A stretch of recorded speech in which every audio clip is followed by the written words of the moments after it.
Hello. Is this thing on? I'm seeking to reach the hopeless today.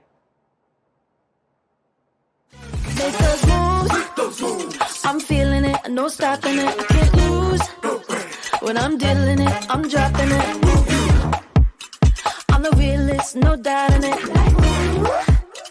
I'm about the biz, let's count on it. In President Obama's Iowa caucus victory, he said, "Hope is that thing inside us that insists, despite all the evidence to the contrary, that something better awaits us if we have the courage to reach for it and to work for it and to fight for it." This is my story of becoming hopeless and restoring that sense of hope in none other than a psychiatric ward. If we were to say that hope is the thing, that there's something better for us, and the fact that we fight for it and reach for it and work for it, then hopelessness to me is the belief that nothing better awaits us and no energy to fight for it or work for it or reach for it. This month is Black History Month, and I woke up February 1st in my corporate social responsibility role, the one that advocates for diversity and inclusion, handles incidents of bias, makes sure we're reinvesting in community through diverse supplier programming and community engagement initiatives, and even design the Black History Month strategy for social media and communications, was eliminated. I worked in the cannabis industry, and in Michigan they're having a hard time, and due to budget cuts my role was eliminated. And I'd promised myself that this would be my last job. I was a director. I'd done all of the things. I'd worked for organizations. I'd led trainings. I've led strategic plans. I've done all the diversity and inclusion work on the grounds. And I was ready to spread my wings. I wrote a book. It's called Sis, Your Copper, An Alchemy to Shine. My true aspiration is to be a motivational speaker and to help folks reach for their dreams and create a reality despite what hardships and adversities they may face. My biggest adversity in my life is probably oppression as a woman, queer woman of color who's relatively large, but it's also major depression disorder, mental illness. And so when I lost my job and I was contemplating what to do next, I didn't feel a sense of purpose in all of the diversity and inclusion roles that were opening up, or all of the social equity opportunities that might exist in the world. I just didn't feel connected to that work anymore. It crumbled overnight. I felt hopeless, purposelessness, or with no value. I was cut. When times were hard, I was a budgeted cut because I was non-essential to business. And so that created in me a sense of anxiety, a sense of doubt, a sense of fear to constantly question everything. And so on the 5th day of the month, when I received my monetary determination from the unemployment insurance agency, when I filed for unemployment because my job had been cut and I was denied, now the stressor is around money. I won't be getting unemployment. My former employer did not handle their unemployment insurance properly, and so it looked like I hadn't worked since 2022. So now my sense of purpose is in question, and also my financial security. Fast forward, the next day is my father's birthday. My father died, and all of a sudden I'm reflecting on my value as a daughter and how I didn't feel protected by the men in my life and how I'm constantly harmed and all of the things that come up with your abandonment when you don't have a father. 6 days later, I go for my fertility testing because my wife and I are continuing on our journey of wanting to create a family, and automatically I'm labeled infertile. I see that right away. It's a trigger. And as they explore, there are other health complications that come up, and I'm questioning whether or not I'll ever become a mother. Another sense of purpose, another sense of hope called into question, called into doubt. Everything I thought I was creating in my reality, in my dream, was crumbling. I couldn't breathe. I started to drown in my mind. It was painful. And so my response and my coping in that moment was to wish death upon myself. But it wasn't the same suicidal ideation I had grown accustomed to for the last 16 years. I had my first suicide attempt when I was 16, and I've had 2 others since then, and I've dealt with suicidal ideation. I've dealt with the planning. This was perseveration, rumination, obsession. I would walk down the hall and see a sharp object and imagine cutting myself. I would take a bath and imagine floating in the tub. I would see a cord in my office and imagine strangling myself. I would research. I was obsessed with ending and terminating my life. I couldn't stop the thoughts, and all I could talk about was it, so I started to socially isolate. I deactivated all of my social media accounts. I stopped responding to my friends. I just talked to my wife, and that triggered her anxiety. So she took 4 days off of work to babysit me. It wasn't until I realized the thoughts wouldn't stop with my breath work and my obsessive exercising, my clean eating, all of the coping strategies I'd written about. They weren't working for me. The prayer wasn't working. The forest bathing I went with my friend didn't work. I wasn't able to stop the thoughts in my brain. So I took the advice of my friend and checked myself into a psychiatric ward. And it was there that I found a routine. We woke up at 8 every morning. Our vitals were checked. We were served breakfast. We took our meds. We went into group therapy. We went into art therapy. We had a break. We ate lunch. We had exercise. We had nursing group. We met with our psychiatrist to talk about how the meds would affect us, and we had another break. We had snacks, and then we went into dinner, and then we had more exercise, and then we went into socialization. We had a routine, a structure, and it felt comforting to me. In addition to that, I was around people who understood what it was like to not be able to catch your breath in your head. I couldn't breathe. My thoughts were flooding in like Chinese water torture.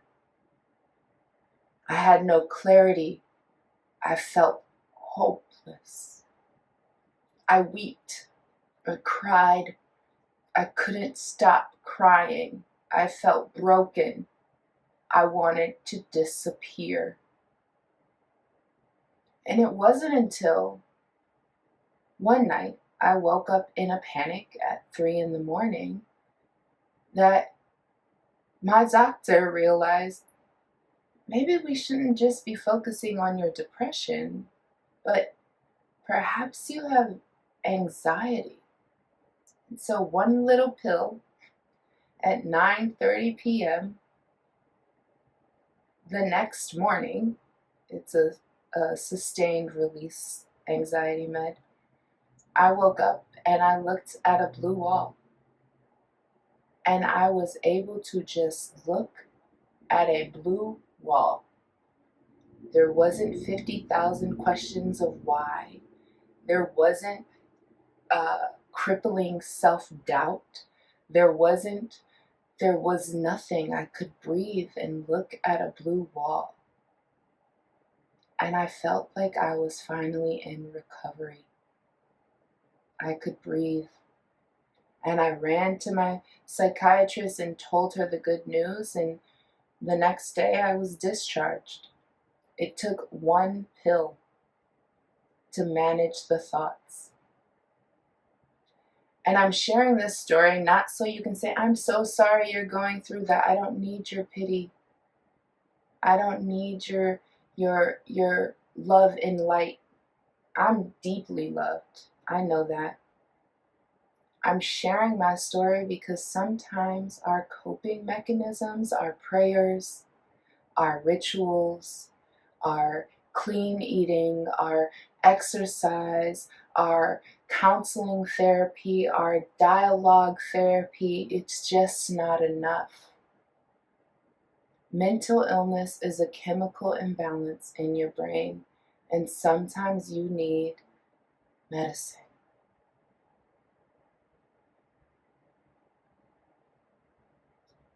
And now I have 5 additional medications that I'm taking in recovery.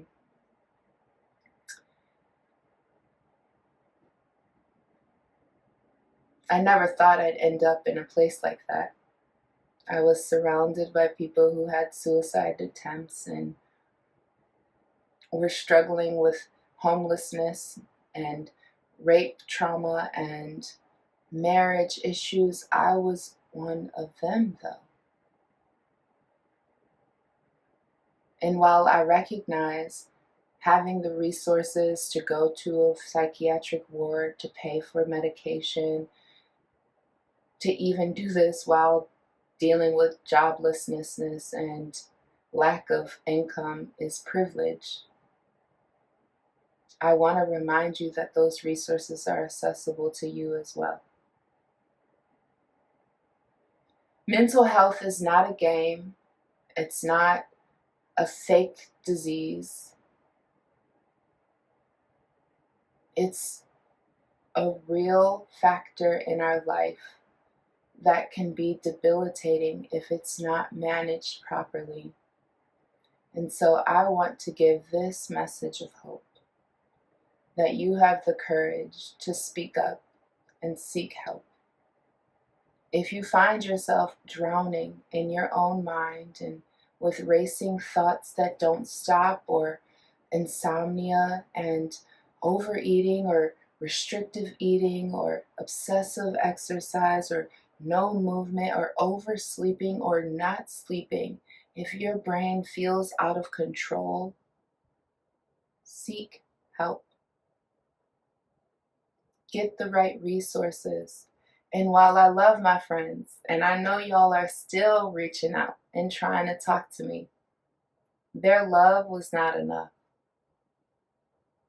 No matter how many positive thoughts and messages of love and light and hugs that were sent my way, nothing reached me. My brain was in a crisis, and I needed meds. I'm still in recovery and still feeling a sense of purposelessness. I have more hope now, and I'm able to pick up my habits and my projects that I want to work on, and one of them is this channel, The Copper Alchemy.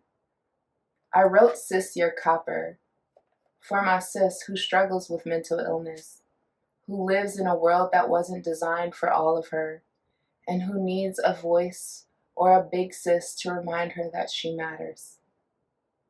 I wrote this book to remind myself that we need balance. I put too much stock into my professional acumen.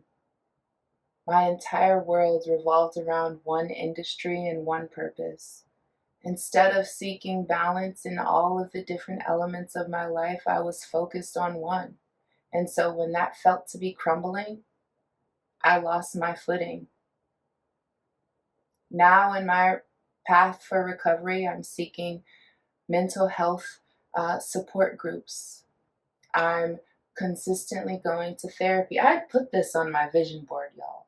I wrote my beginning of the year goals. My Q1 mental health goal was to go to therapy. Little did I know I would have to have a mental breakdown to find my therapist, but I'm seeking to diversify my life. I will find more opportunity and more people that I can relate to and connect with, and I can do more, but I have to be in recovery first. And so, if you're struggling with your mental health journey, I want to read a little excerpt from my book for you. All this being said, asset or deficit mindset, positive psychology or not, your mental illness is not going away.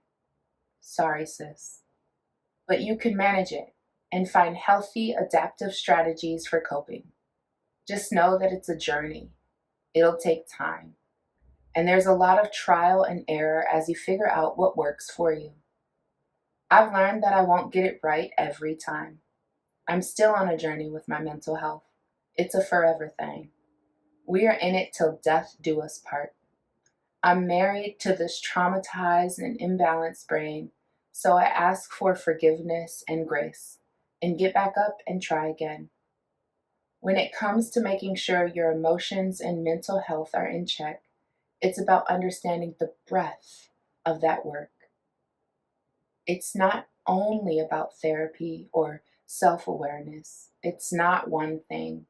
It's many things simultaneously, including therapy, self-awareness, and even sometimes medication. We need all the things, not just one. And so, if you're struggling to catch your breath in your mind right now and feeling a sense of hopelessness, I challenge you to think about what resources you could be accessing to support you in that journey. I challenge you to reflect on what's triggering that hopelessness.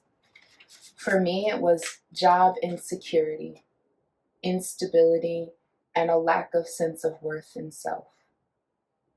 Everything seemed to go back to a sense of worthlessness, and I spiraled. And so the things that I needed an anxiety med to help my brain get back calm so that I could have the clarity to reflect on what I wanted to achieve. Having some goals or a vision or a purpose is wonderful, but it means nothing if your brain is in chaos. So get in balance, find your footing, and get your grounding with the resources that you need, and then create possibility. Reflect on your possible outcomes. For me, I can pursue entrepreneurship full-time or content creation, which has always been my dream. Or I could apply to another job. But there are possibilities now that my brain is more calm. Also reflect on who your supports are.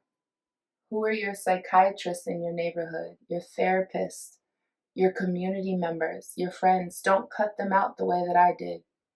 They can give you feedback and support to help you identify what you might be needing to secure balance again and find hope.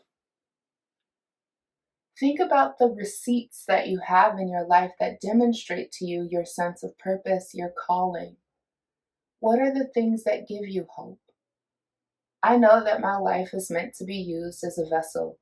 I'm able to be incredibly vulnerable and live a life sort of free of shame and guilt. And I know that not everybody can do that. And so I share my struggles publicly, both in writing and in content, so that other folks don't feel alone. I'm providing folks the tools to see themselves by first seeing and accepting myself. I know that that's a part of my life's mission and my life's work.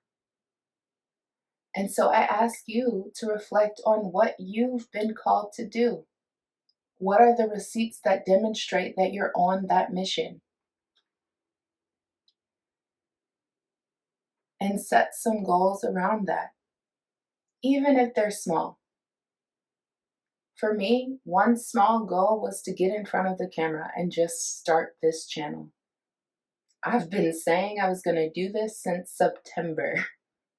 It's February, and it took a mental breakdown to get here. But do something small towards your goal and towards your mission to remind you of your purpose and rekindle that sense of hope. Understand that something better is out there. You just have to first have the courage to reach for it, work for it, and fight for it. Thank you for tuning in with me on my first episode of Sis, You're Copper. This has been a story of how my sense of hope was rekindled in the psychiatric ward. Next time, we might talk about creating a vision board. Share this with your friends and subscribe to my channel if you are looking for resources and tools to navigate life with mental illness. And if you want a good reflective workbook and story and memoir, check out my book, Sis, You're Copper. I share some of my worst shit shows with you and how I navigated through them and used cognitive behavioral therapy to reframe the narrative and get a better outcome. I can promise you that I'm going to be real on this channel. I'm going to be raw and authentic and vulnerable, and I'm going to mess up. But I'm going to be here for you so that you can learn to see and accept yourself in this journey called life. I love you. Thank you for being here.